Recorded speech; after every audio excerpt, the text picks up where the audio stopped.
अस्सलाम वालेकुम दोस्तों मेरा नाम डॉक्टर इमरान कादिर है और मैं कंसल्टेंट यूरोलॉजिस्ट हूँ।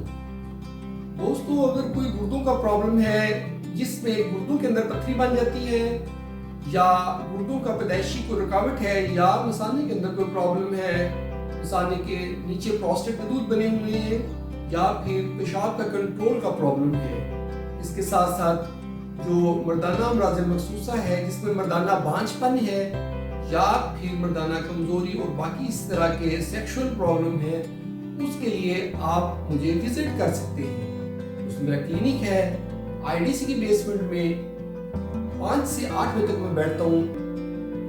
दोस्तों, अगर आप बहुत सारी इंफॉर्मेशन पढ़ना चाहते हैं तो आप मेरी वेबसाइट जो डिस्क्रिप्शन में दी है उस पर जाके पढ़ सकते हैं। और अगर आप इंफॉर्मेशन एजुकेशन के लिए यूरोलॉजी से रिलेटेड चीजें सीखना चाहते हैं जो वीडियोस में हो तो आप मेरा यूट्यूब का चैनल देख सकते हैं। दोस्तों, ये थी आज की मेरी वीडियो फॉर इंट्रो। बहुत बहुत शुक्रिया।